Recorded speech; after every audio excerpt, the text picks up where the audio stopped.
इन्नद्दीन इंदल्लाहिल इस्लाम।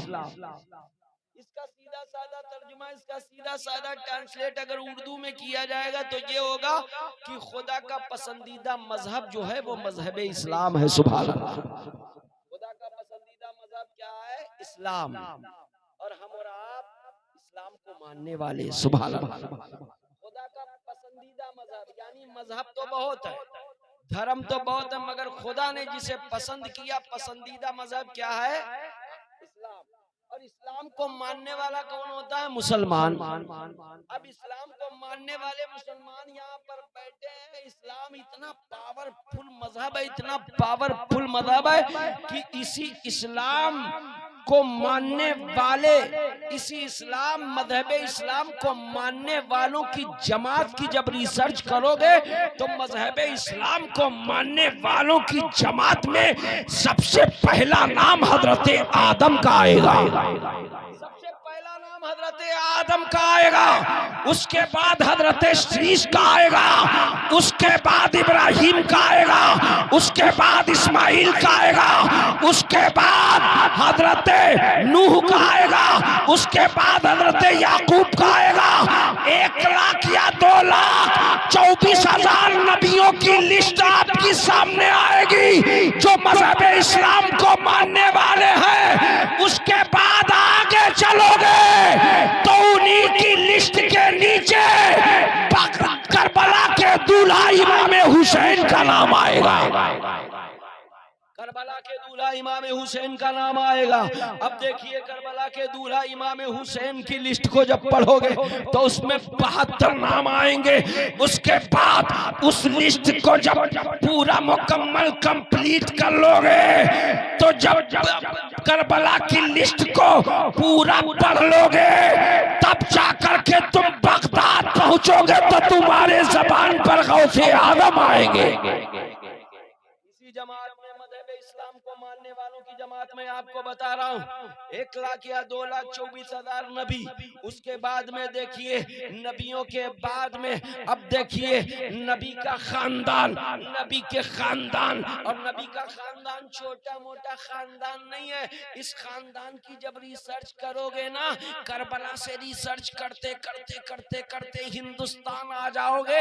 और हिंदुस्तान में जब आप गरीब नवाज के दयार में जाओगे तो ये भी नबी के खानदान में से है। गरीब नवाज के दयार से जब इधर वापस लौटोगे, गरीब नवाज के दयार से महारेरा की तरफ आओगे तो ये भी उन्हीं के खानदानी है। सुभान अल्लाह। महारेरा से बिलग्राम की तरफ जाओगे, ये भी नबी का खानदान है। बिलग्राम से बहराइच की तरफ जाओगे, ये भी नबी का खानदान है। बिलग्राम बहराइच से किचौचा की तरफ जाओगे, ये भी नबी का खानदान है। अब ये देखिए नबियों से लेकर वलियों तक जितनी जमातें हैं ये अल्लाह वाली सब मजहब इस्लाम को मानने वाले हैं। सुभान अल्लाह। मजहब इस्लाम को मानने वाले, ये सब मजहब इस्लाम को मानने वाले, और हम और आप भी मजहब इस्लाम को मानने वाले। ये सारी जमातें मजहब इस्लाम को मानने वाली, इतना इम्पोर्टेंट, इतना कीमती मजहब मजहब इस्लाम, सारी जमातें इस्लाम को मानने वाली। उसके बाद अल्हम्दुलिल्लाह हम गुलाम भी मजहब इस्लाम को मानने वाले। मगर कितना मानते हैं, कैसा मानते हैं, कितना मानते हैं, कैसा मानते हैं। आज देखिए हम लोगों के घरों के हालात क्या है, घरों के हालात क्या है। मैंने कहा नहीं, मुझे कौम की इस्लाह के बारे में कुछ बातें करनी। घरों के हालात क्या है। हम और आपके घरों में हालात ये है कि कुरान रखा हुआ पढ़ा नहीं जाता। हम और आपके घर में नमाजें मुसल्ले रखे हुए हैं मगर उन पे नमाजें नहीं अदा हो रही। पूरा का पूरा हफ्ता गुजर रहा है, जुमा का जुमा गुजर रहा है, कुरान रखे हुए, कुरान पढ़े नहीं जा रहे। अब देखिए दुपट्टा औरत को सर पे रखना चाहिए मगर दुपट्टे गलों में डाले जा रहे हैं। दुपट्टे से चेहरा, हिजाब से चेहरा छुपाना चाहिए, चेहरे छुपाए नहीं जा रहे। इस्लाम का कल्चर है, मजहब इस्लाम का कानून है, मजहब इस्लाम का कानून। अब देखिए मजहब इस्लाम को मानने वालों, अगर इस्लाम को मानते हो, इस्लाम को फॉलो करते हो, तो अपने पूरे घर को मजहब इस्लाम के सांचे में ढालना होगा। आप कहोगे हनीफुल कादरी किस तरह ढालना होगा, तो मैं कहूंगा अपनी बहू बेटियों को पर्दे में रखना होगा। आज के जमाने की बहू बेटियों का हाल क्या है जानते हैं? बहू बेटियों का हाल क्या है? बहू बेटियों के हालात क्या है? हमारे घरों के हालात क्या है? हमारे घरों की बच्चियां मार्केट में बेपर्दा घूम रही हैं। हमारे घरों की माँ बहनें मार्केट में बेपर्दा घूम रही हैं। अब देखिए इनको हिजाब दिया गया, कहा गया तुम हिजाब में रहा करो, तुम पर्दे में रहा करो, तुम बाहर ना निकला करो, शौहर की इजाजत के बगैर बाहर ना जाया करो, बाप की इजाजत के बगैर बेटी बाहर ना जाया करे, भाई की इजाजत के बगैर बहन बाहर ना जाया करे। ये सारे कानून इस्लाम सिखाता है, मगर नहीं, हमें किसी की नहीं सुनना है। हमारी माँ बहनें सोचती हम पे तो ये बड़ा बोझ आ गया, हमें तो फाउंडेशन में रखा जा रहा है, हम पर तो पाबंदी लगाई जा रही है, हमें तो कैद करके रख दिया गया। नहीं मेरी माँ बहनों, तुम्हें सबसे कीमती अमानत समझा गया, इसलिए तुम्हें पर्दे में रखा गया। बोलिए सुभान अल्लाह। तुम्हें सबसे कीमती अमानत समझा गया, कीमती माल समझा गया, कीमती दौलत समझी गई, कीमती इज्जत समझी गई, इसलिए कीमती इज्जत समझी गई, कीमती माल समझा गया, कीमती दौलत समझी गई, इसलिए पर्दे में रखा गया। अब देखिए मेरे प्यारे भाइयों, हम और आपको जरूरत है मजहब इस्लाम को अगर मानते हैं तो अपने घरों का जायजा लें, अपने घरों के हालात को देखें। आज जब शादी बारात की बातें आती हैं तो हम और आप क्या करते हैं? शादी बारात के माहौल में हम और आप क्या करते हैं? हम और आप रिश्ता ढूंढते ना तो सोचते हैं बड़ी ऊंची पार्टी मिल जाए, बड़ी मोटी पार्टी मिल जाए, बड़ा पैसे वाला मिल जाए। अब जब रिश्ता ढूंढते हैं, अब ऐसा मिल भी जाता है तो फिर जानते हैं उसकी डिमांड क्या होती है। वो अब जब बातें करता है तो वो अब जब देखिए लड़की वाला लड़के वाले के घर जाता है तो लड़के वाला बातें कैसी करता है? अब वो बातें ऐसी करता है, अरे वो फला जगह से आए थे, वो 3 लाख कैश दे रहे थे, फला जगह से आए थे वो 5 लाख दे रहे थे, फला जगह से आए थे वो 4 व्हीलर दे रहे थे। अब उसका जहन देखिए, वो कहता नहीं मुझे चाहिए कुछ नहीं, मगर वो एहसास दिला रहा है मुझे इतना मिल रहा था, इतना मिल रहा था कि सामने वाला जो बैठा है वो सोचे यार इतना मिल रहा था, इसका मतलब मुझे कितना देना पड़ेगा। अल्लाह अकबर। हमारे घरों के हालात क्या है? मगर हमारे पीर खाने का पैगाम है जहेज की डिमांड, जहेज मांगना और देना दोनों गलत है, नाजायज है। हमारी खानकाहे बरकातिया का पैगाम है जहेज की लानत को बंद किया जाए, निकाहों को सस्ता किया जाए, गुनाह अपने आप कम हो जाएंगे। समझ रहे हैं? निकाहों को सस्ता किया जाए, गुनाह अपने आप कम हो जाएंगे। आज जो गुनाह बढ़ रहे हैं ना, मुआशरे में गुनाह बढ़ते चले जा रहे हैं। निकाहों को महंगा कर दिया गया, इसीलिए गुनाह सस्ता हो गया।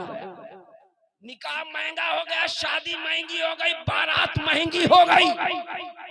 अब शादी बारात इतनी महंगी हो गई कि बेटी और बेटा कुंवारे बैठे हैं, दौलत की वजह से शादी नहीं हो पा रही है कि दौलत नहीं है, मगर वही बेटा वही बेटी नाजायज रिश्ता न जाने कहां कहां फोन के जरिए चल रहा है, उसके जरिए कितने बड़े गुनाह हो रहे हैं, इसके जिम्मेदार माँ बाप हैं। सच बोल रहा हूँ कि नहीं बोल रहा हूँ? इसके जिम्मेदार माँ बाप हैं। अब देखिए निकाह को, शादी को, बारात को हम और आपने इतना महंगा कर दिया कि गुनाह सस्ता लगने लगा। हम और आपके बच्चे गुनाह को आसान समझने लगे, हम और आपके घरों की बच्चियां गुनाहों को सस्ता समझने लगी कि इतनी उम्र हो गई शादियां, बाप सीने पर ये बोझ लेकर जी रहा है कि कब इतनी दौलत जमा कर पाऊंगा तब बेटी का रिश्ता कर पाऊंगा।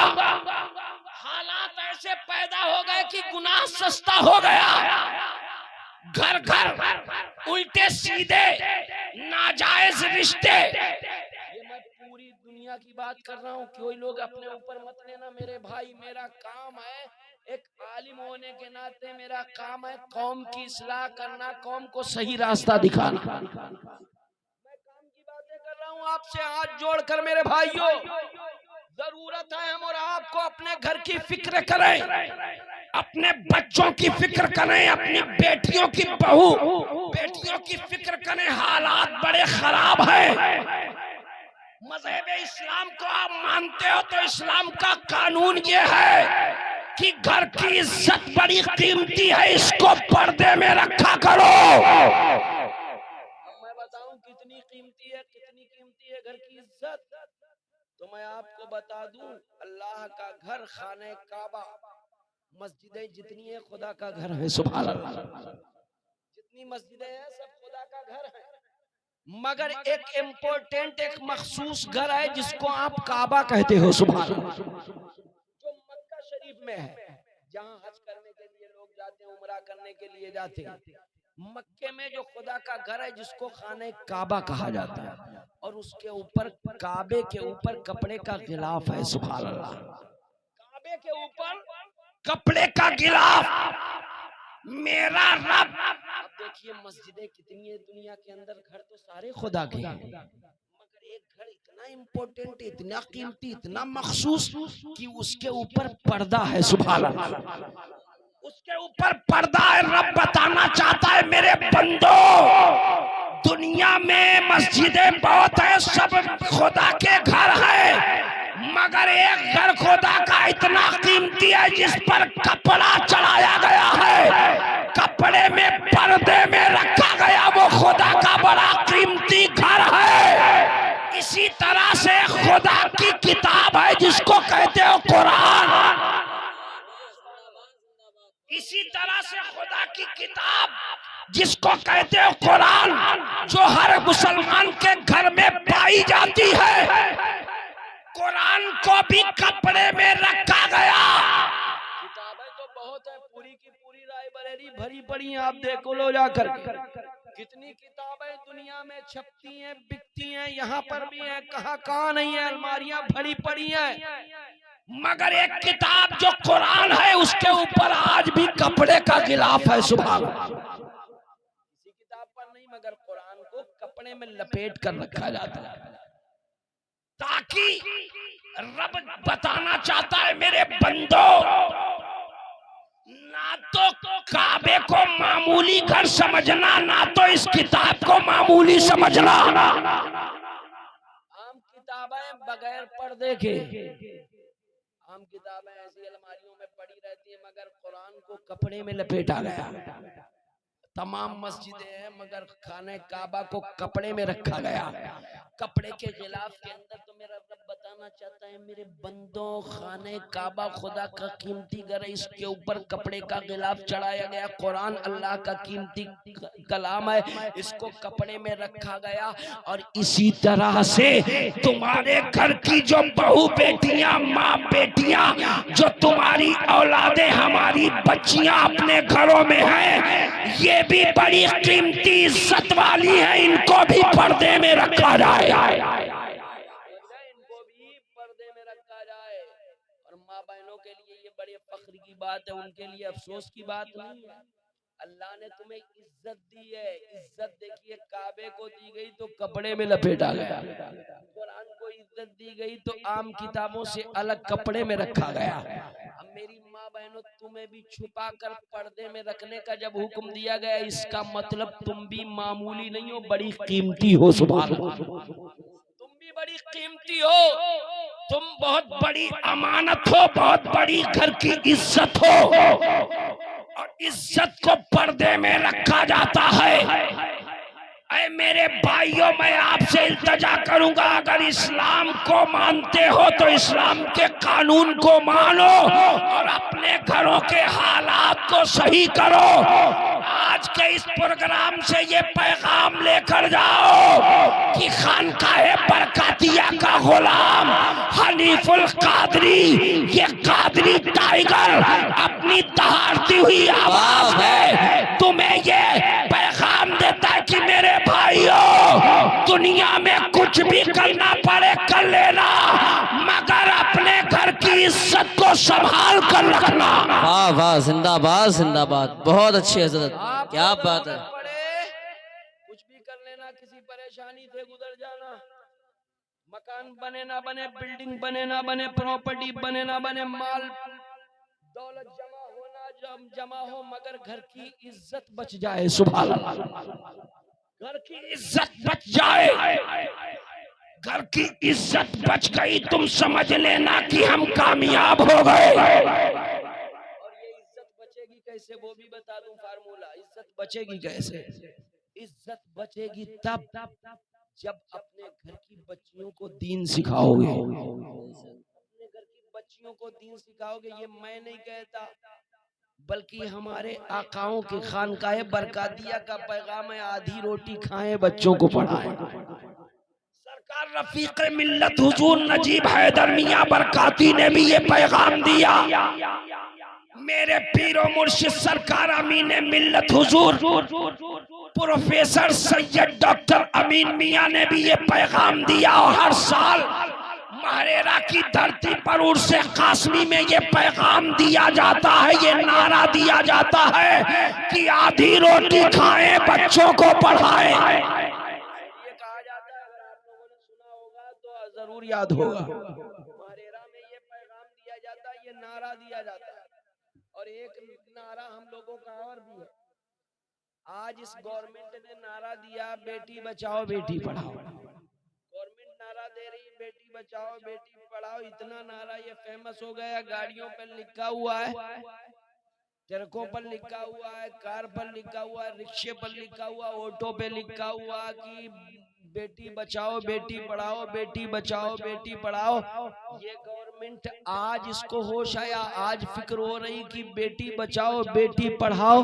मेरे नबी ने तो 1400 साल पहले ही कहा था, बेटी बचाओ दीन सिखाओ। सुभान अल्लाह, मेरे नबी ने 1400 साल पहले ही कहा था, बेटी बचाओ जन्नत में जाओ। ये नारा आज मोदी जी दे रहे हैं, योगी जी दे रहे हैं, इस दौर की गवर्नमेंट दे रही है।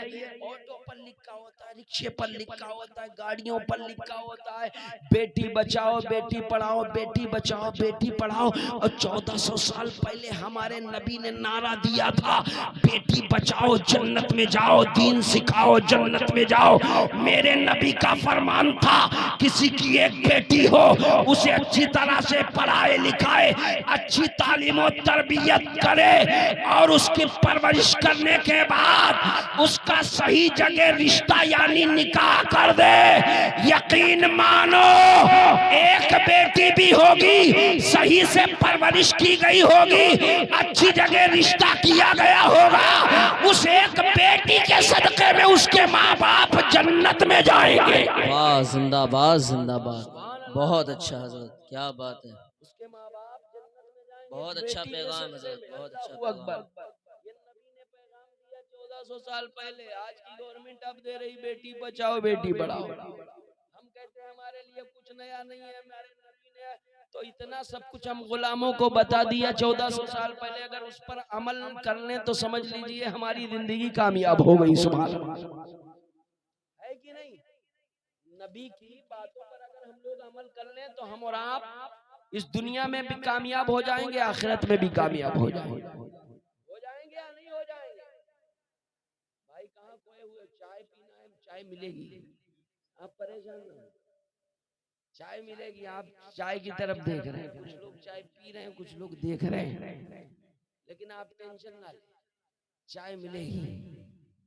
आप दिल से बस थोड़ी देर सुन ले। मैं अपनी आखिरी बात, क्योंकि तकरीरें फिर कभी करूंगा, आज मैंने अपने कादरी तेवर में बोला ही नहीं है, मैंने तो सिर्फ आपकी इस्लाह की कोशिश की है, अपनी कौम की बच्चियों की इस्लाह की कोशिश की है। मैं हाथ जोड़ करके आपसे अर्ज करूंगा कि मेरे भाइयों, जरूरत है और आपको अपने अपने घर की फिक्र करने की। अपने घरों के हालात देखो। जो मैं बोल रहा हूँ ये घर की कहानी नहीं, पूरे कौम के घरों की कहानियां हैं। अल्लाह ताला हमारी कौम को हिदायत अता फरमाए।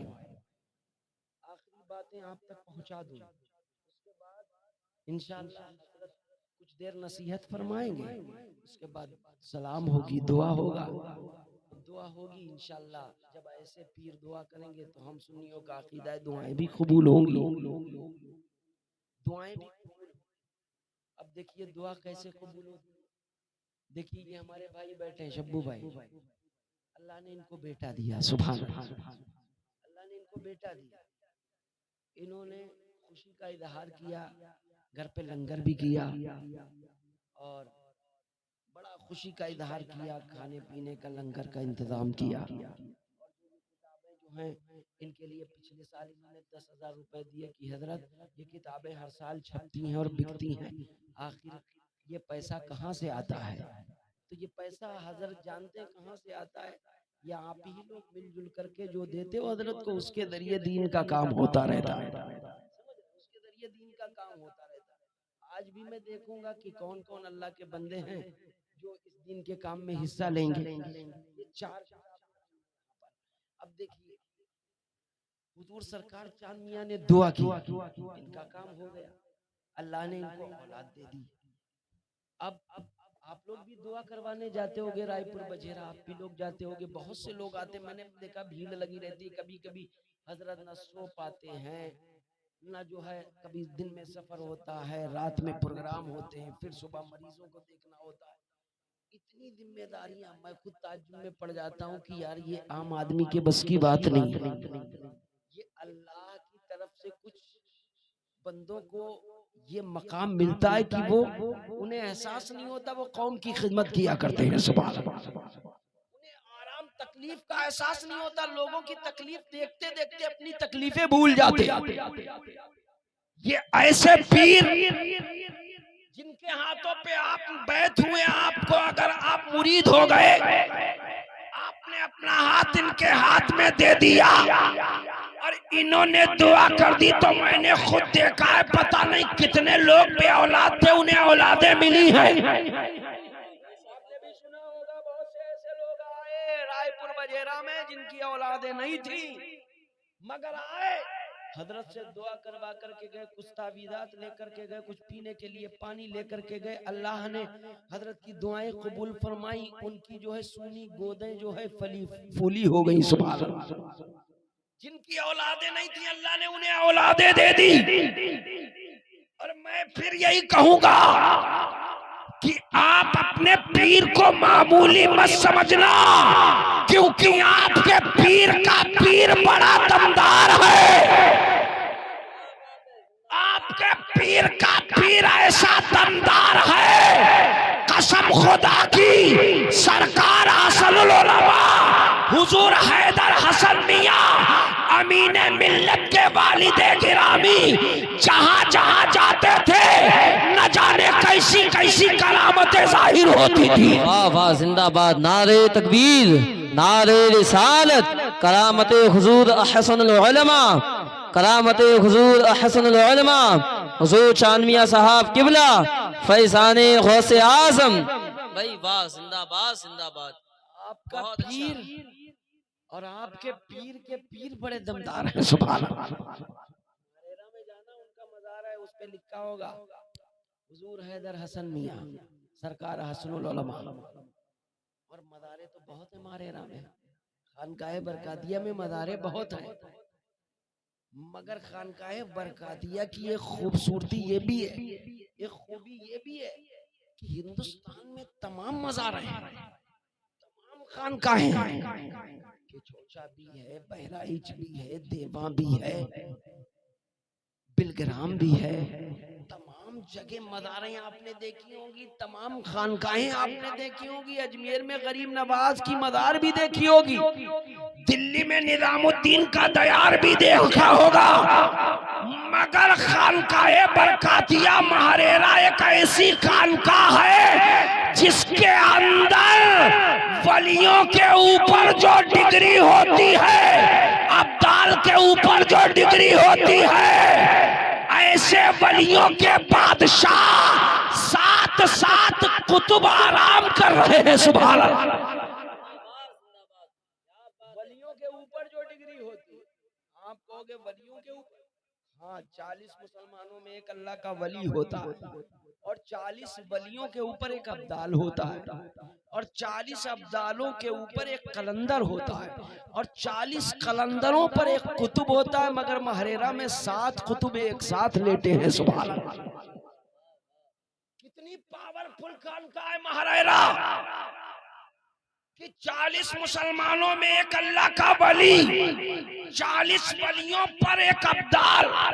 ऐसे समझ लीजिए जैसे 40 आदमियों का एक सीनियर होता है। किसी डिपार्टमेंट को ले लीजिए, पुलिस डिपार्टमेंट ले लीजिए या कोई मदरसे का डिपार्ट ले लीजिए या किसी कॉलेज का डिपार्ट ले लीजिए, किसी जो है किसी विभाग में आप चले जाइए, किसी सोसाइटी में चले जाइए तो एक सीनियर होता है। सुभान अल्लाह, ऐसे ही 40 मुसलमान जहाँ पर एक जगह होते हैं वहां पर एक अल्लाह का वली होता है और 40 वलियों के ऊपर एक उनका सीनियर अब्दाल होता है और 40 अब्दालों पर एक कलंदर उनका सीनियर होता है और 40 कलंदरों पर। अब कलंदर की बात आई तो आपने सुना होगा मुंबई के हाजी अबू अली शाह कलंदर, जो समंदर में जिनका मदार है मुंबई में। कलंदर की ताकत का आलम यह है कि समंदर के अंदर लेटे हैं, चारों तरफ पानी है मगर मजार के अंदर पानी कभी नहीं जाता। कलंदर की ताकत का आलम।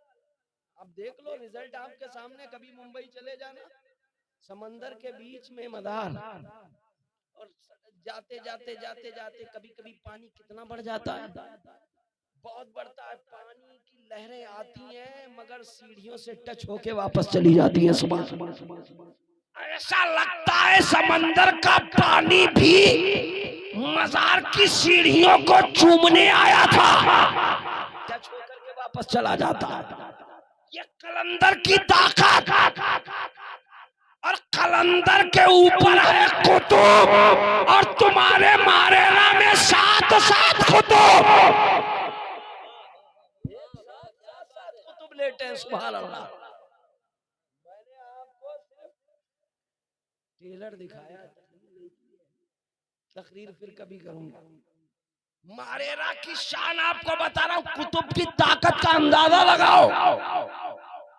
समंदर पर जिसका राज है उनको हाजी अली कहते हैं, वो कलंदर है। कलंदर कलंदरों से सीनियर कुतुब होता है जो मारेरा में 7 लेटे हैं और 7 कुतुबों की नजरे करम अगर सेना के गुलामों पर हो जाए तो हम गुलामों का बेड़ा पार हो जाए।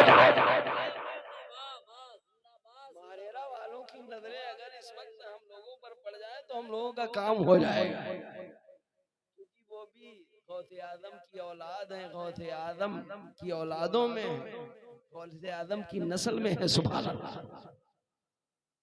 आदम के खानदान में से। अब देखिए मारेरा मुतारा इतनी पावरफुल खानकान, मज़ारे बहुत हैं, मज़ारों की कमी नहीं है। हिंदुस्तान क्या, Pakistan, America, Germany, Japan, island, Thailand, पूरी दुनिया में बहुत सारी मज़ारे हैं मगर एक साथ अगर 7 कुतुब हैं तो वो मारेरा में है। सुभान अल्लाह, 7 कुतुब। कलंदर की ताकत आप समझिए, जिसका राज समंदर पर है। सुभान अल्लाह, कलंदर का राज पूरे समंदर पर, वो चाहे तो समंदर को सुखा दे, वो चाहे तो समंदर को बहा दे। ये कलंदर की ताकत का आलम है तो मारेरा के उन 7 कुतुबों की ताकत का आलम क्या होगा।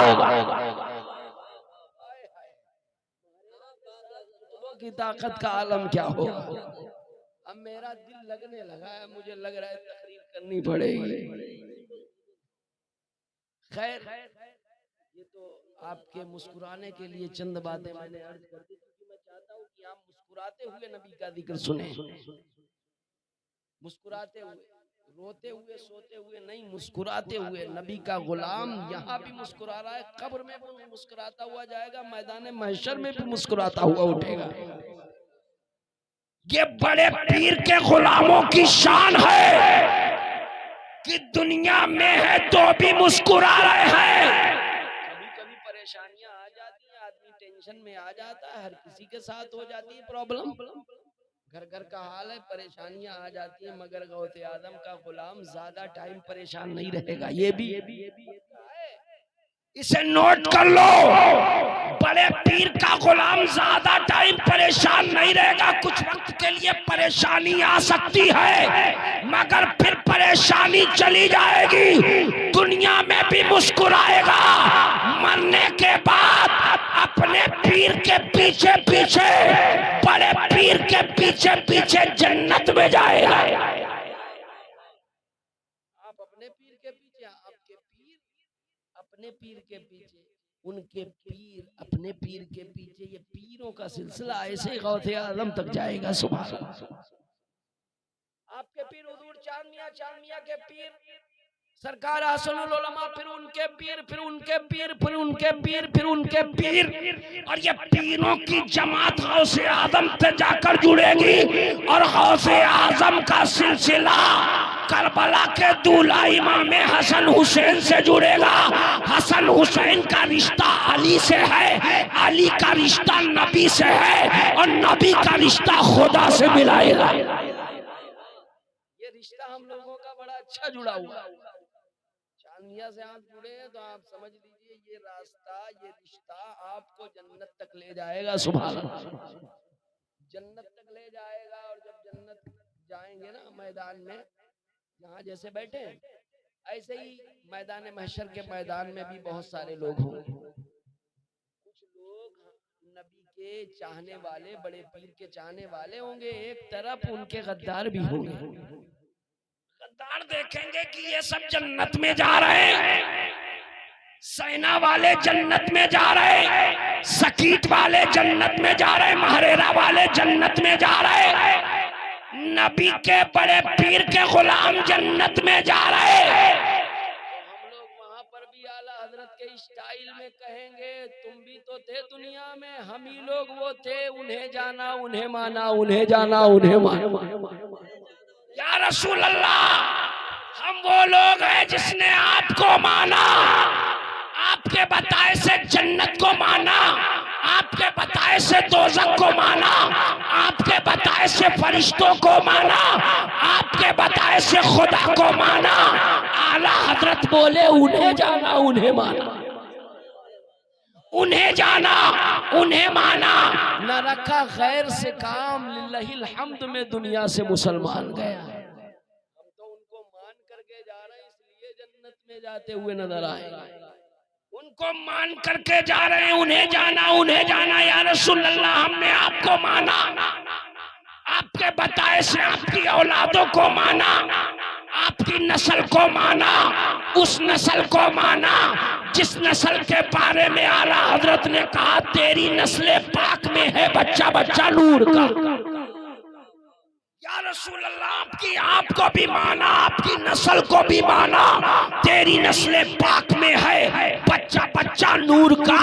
तू है अहले नूर, तेरा सब घराना नूर का। उन्हें जाना उन्हें माना, न रखा गैर से काम, लिल्लाहिल हम्द में दुनिया से मुसलमान गया।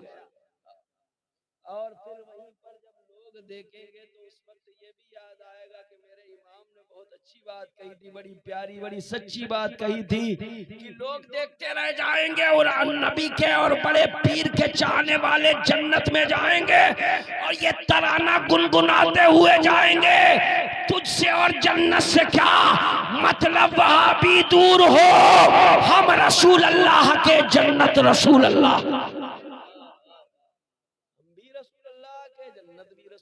की जन्नत जब हमारे आकाओं की है तो जहां आका होंगे वहीं गुलाम होंगे। सुभान अल्लाह। और जब जाएंगे ना तो गेट पर कहीं फरिश्ते ने रोक लिया, हकीम जी कहाँ जा रहे हैं, कहीं फरिश्ते ने रोक लिया, दानिश भाई कहाँ जा रहे हैं, कहीं रोक लिया, हनीफुल कादरी किधर जा रहे हो, तो कहेंगे आपको मालूम नहीं, दुनिया में जब तक जिए बड़े पीर का नाम लेते रहे, उनके नाम पर जलसा करते रहे, और आज भी पूरे मैदान में उन्हीं का तराना गुनगुनाएंगे। फरिश्तों रोकते क्यों हो मुझे जन्नत में जाने दो। ये देखो हाथ में दामन है किसका, गौसे आदम का। हम तो वहां भी ये तराना गुनगुनाएंगे, ये देखो हाथ में दामन है किसका, गौसे आदम का। तो गौसे आदम का चाहने वाला परेशान नहीं रहता, थोड़ी देर के लिए परेशानी आती है, फिर गौसे आदम करम करते हैं, दूर हो जाती है। और 11वीं का फायदा ये हकीम जी हर साल करते हैं, और मैं बहुत सी जगहों पर जाता हूँ, हजरत भी जाते हैं।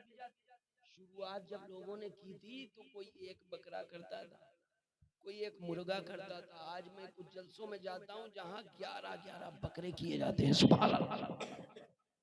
एक एक 1.5, 2-2, 3-3 लाख का लंगर होता है। मैंने कहा ये कहां से आया? तो करने वाले ने जवाब दिया, हजरत जिनके नाम से करता हूँ साल में इतना आ जाता है कि मुझे खर्च करते करते परेशान हो जाता हूँ, माल में कमी नहीं आती। लोगों ने ऐसा कहा कि हजरत जिनके नाम से करता हूँ पूरा साल, जैसे अभी 11वीं शरीफ हो गई, मैं उनके नाम से एक डिब्बा मैंने रखा है, गुल्लक घर में रखा है, उसमें डालता रहता हूँ। कभी 100, 200, 500 सब डालते रहे। जब पूरा साल होता है, 11वीं जब आती है तो उस डिब्बे को खोलते हैं तो इतना माल निकलता है कि इतना लंगर होता है कि अमीर भी खाता है, गरीब भी खाता है। मैंने कहा यार ये तो बड़ा अच्छा फार्मूला है, और गौसे आदम को सबसे ज्यादा पसंद है भूखों को खाना खिलाना। भूखों को खाना खिलाना, लंगर में भूखा भी खा रहा, अमीर भी खा रहा, गरीब खा रहा है। मैंने कहा गौसे आदम ने तो भूखों को खिलाया ही, मगर अपने सदके में अमीरों को भी खिला दिया। इसके बड़े फायदे 11वीं के। 11वीं किया करो, फातहा किया करो, लंगर किया करो, इसके बड़े फायदे हैं। गौसे आदम साल में आपको इतना देंगे कि आपके माल में कमी नहीं आएगी। उनके नाम पर खर्च करेंगे ना, हर साल बढ़ता चला जाएगा। ये मैंने अपनी आंखों से देखा है, लोगों ने बताया। अब बात लंबी हो रही, इसलिए मैं अपनी बात पे यहीं पर ब्रेक लगाता हूँ। आखिरी बात, ये किताबें देखिए मेरे हाथ में क्या है, इस्लाम की बुनियादी बातें। दूसरी किताब है सच्ची नमाज। तीसरी किताब है आसान तरीका फातिहा। हम लोगों के घरों के हालात क्या हैं देखिए, हम और आपके घर के बच्चे इस्लाम की बुनियादी यानी शुरुआती बातें नहीं जानते।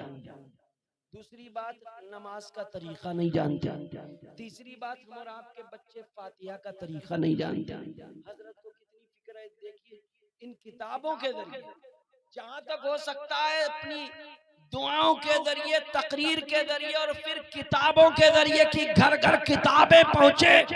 जो बच्चों को दीन की बातें नहीं आती, जो उर्दू नहीं जानते, हिंदी में ये दीन की बातें सीखें, नमाज का तरीका सीखें, फातिहा का तरीका सीखें, ताकि किसी इमाम के मोहताज ना रहे, मस्जिदों में हाफिजों के पीछे ना घूमे। एक हाफिज कौन कौन घर में फातिहा करने जाए, अकेला इमाम कहाँ कहाँ जाएगा। तो जरूरत है आधी रोटी खाएं, बच्चों को पढ़ाएं। ये खानकाह बरकातिया का पैगाम। हजरत की फिक्र है, ये किताबें हमारी तमाम उम्मत तक पहुंचना चाहिए। हमारे आका की उम्मत कौम तक ये किताबें पहुंचना चाहिए। अगर अल्लाह ने आपको दिया है तो ये किताबें फ्री में तो नहीं आती, तो इनकी कीमत तकरीबन 3 किताबें हैं, ये 100 रुपए, मगर इसके साथ एक फ्री भी है। माशाअल्लाह, ये हजरत के साहबजादे मौलाना अफजल साहब अभी जो मुझसे पहले तकरीर कर रहे थे, उन्होंने लिखी है। सुभान अल्लाह। और ये हजरत के हाथों की लिखी हुई है। इसे तबर्रुक समझकर घर पे रखें। बच्चे आपके उर्दू नहीं जानते, हिंदी में सीखें। पैसे नहीं है फिर भी ले जाएं। अगर आपके पास पैसे हैं देखे जाएं, क्योंकि उनसे और किताबें तैयार होंगी तो और लोगों तक पहुंचेंगी। नहीं पैसे फिर भी तबर्रुक के तौर पर ले जाएं, अपने घरों में रखें। अपने बीवी बच्चों बहू बेटियों को ये तालीम दे कि इन किताबों को पढ़ो, ताकि तुम्हें दीन की मालूमात हो, नमाज की जानकारी हो, फातिहा का तरीका मालूम हो। इस्लाम की छोटी छोटी जो जरूरी बातें हर मुसलमान के लिए जरूरी हैं, उनको सीखना हर मुसलमान पर फर्ज है। समझ रहे? तो ये बड़ी जिम्मेदारी के साथ आप अपने घरों पर लेकर जाएं। अल्लाह तबारक व तआला से दुआ करता हूँ, मौला हम और आपको इस दुनिया में गौसे आदम की मोहब्बत में जिलाए और उन्हीं की मोहब्बत में इस दुनिया से उठाए। और जो लोग मुरीद हैं हजरत से, अच्छी बात, जो लोग मुरीद नहीं है इससे अच्छा मौका नहीं मिलेगा मुरीद हो जाए। और अगर मुरीद नहीं भी, जैसे किसी और से मुरीद है, मारेरा से मुरीद है, बिलग्राम से मुरीद है, किसी और पीर से मुरीद है, फिर भी हाथों पे हाथ रखकर या रुमाल पकड़कर ये तौबा की नीयत से पढ़ रहे हैं कि हम हजरत के सामने तौबा कर रहे हैं अपने गुनाहों से, तौबा की नीयत से। ये तौबा करने मुरीद का मतलब ये तौबा कराते हैं पीर कि आज से हम तौबा करते हैं अपने गुनाहों से।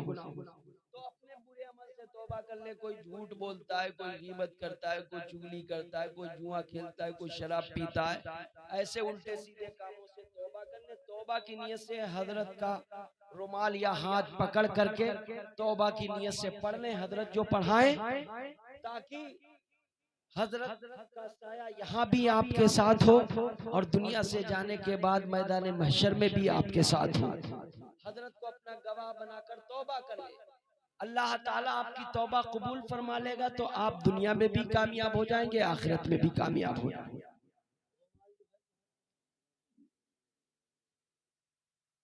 समझ रहे हैं आप? हजरत को अभी हजरत कुछ नसीहत फरमाएंगे, उसके बाद तौबा कर लें। तौबा की नियत से मुरीद कहीं से है, ठीक है, अगर नहीं है तो हजरत के हाथों पर मुरीद हो जाए, क्योंकि ऐसा मौका आपको नहीं मिलेगा।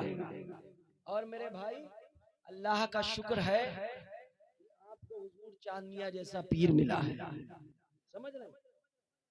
मैं अब ज्यादा कुछ नहीं कहूंगा, कैसा पीर मिला है ये आप जानते हैं मुझसे बेहतर, क्योंकि आप मुझसे ज्यादा करीब रहते हैं, आते जाते।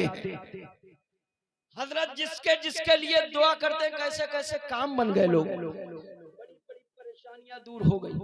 अल्लाह तबारक व तआला से दुआ करता हूँ, मौला मैंने जो भी बोला आपने सुना, इस पर हम और आपको अमल की तौफीक अता फरमाए। अस्तगफिरुल्लाह रब्बी मिन कुल्लि ज़ंबिन व अतूबु इलैह। एक मर्तबा अपने नबी का कलमा पढ़ने, ला इलाहा इल्लल्लाह मुहम्मदुर रसूलुल्लाह सल्लल्लाहु तआला अलैहि वसल्लम। नारे तकबीर। ऐसे नहीं, थोड़ा ताकत लगाएं, ऐसे नहीं मुसलमान बोलता है, नारे तकबीर। अभी नहीं, आपकी आवाज कम से कम ज्यादा दूर नहीं तो मारेरा तक तो पहुंच जाए, और आवाज पहुंच जाएगी मुझे लगता है, क्योंकि 7 कुतुब लेटे हैं, उनकी पावर की ताकत का आलम ये है कि आप अगर धीरे से भी बोलेंगे तो भी वो सुन लेंगे। नारे तकबीर, नारे रिसालत, मसलके आला हजरत, बरकाती दूल्हा, बरकाती दूल्हा हुजूर सरकार चांद मियां साहिब क़िबला। नारे तकबीर, नारे रिसालत।